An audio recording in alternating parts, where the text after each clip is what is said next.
The wall inside the Erebus chamber continued to change. More names were revealed, some too complex for human mouths, others that echoed uncomfortably close to Earth mythologies. The Oans, the Thalassur, the Echoed Kin, all struck through, except us. The realization hit like a plague. Humanity was not spared by accident. We were left behind, preserved, isolated, not because we triumphed, but because we were different. Erebos spoke at last through Mira, her voice a cold monotone that came from nowhere and everywhere. Of all intelligent life, only one species refused the truth. When shown what came before, you erased it. When asked to remember, you rewrote. When given history, you chose myth. The throne was not an artifact, it was a filter. The other species knew what they had done. They remembered, and memory led to guilt. Guilt led to collapse. But humanity, we forgot and survived. Not because we are strong, but because we are willfully blind. A countdown appeared across every screen, every satellite, every neural interface on Earth. Final observation,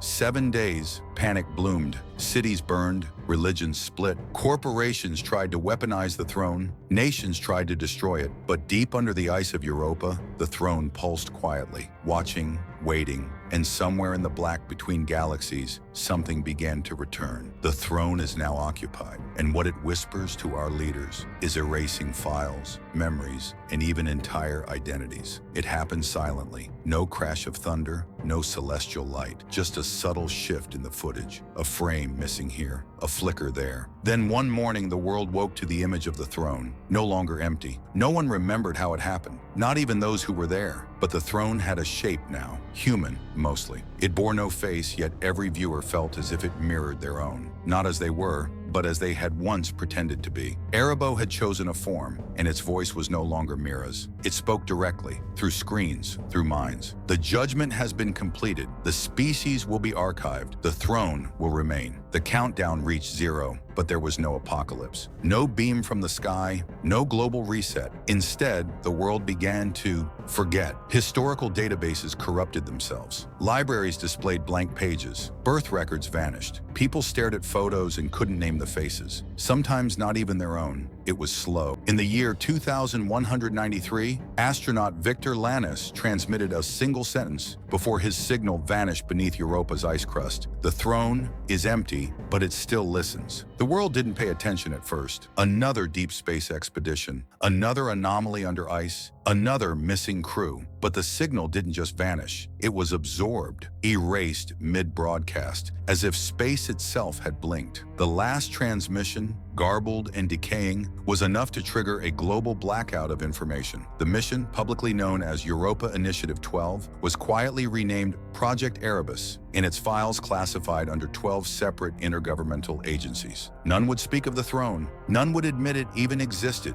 But it did. Buried beneath kilometers of ice, deeper than any drill had ever gone, they had found a structure. Not metal, not stone, a seamless obsidian material that pulsed with no identifiable energy, and yet it hummed like it was breathing. The entrance was not opened. It recognized the human presence. Inside, the chamber was perfectly still. In the center, the throne, elegant and alien, curved like an impossibility. Before it, a vast black wall etched with thousands of glyphs, names of unknown origin. Some glowed faintly. Most were struck through with vicious precision. All but one, Homo sapiens. Dr. Mira Sorel, exoarchaeologist and linguist, was the first to speak the forbidden thought aloud. They were cataloging civilizations, species, and striking them off one by one. The others didn't respond. They couldn't, because even before Mira touched the throne, they all felt it. An ancient, watching presence. When her fingers grazed the surface, the entire chamber shuddered. Not violently, but like something had woken up. Instruments died, suits froze, and then a low vibration, not through the air, but through their thoughts, like a whisper crawling through their memories. That night, the dreams began, and the disappearances. By the time Earth received the return message, the surface of Europa was cracking open like an egg,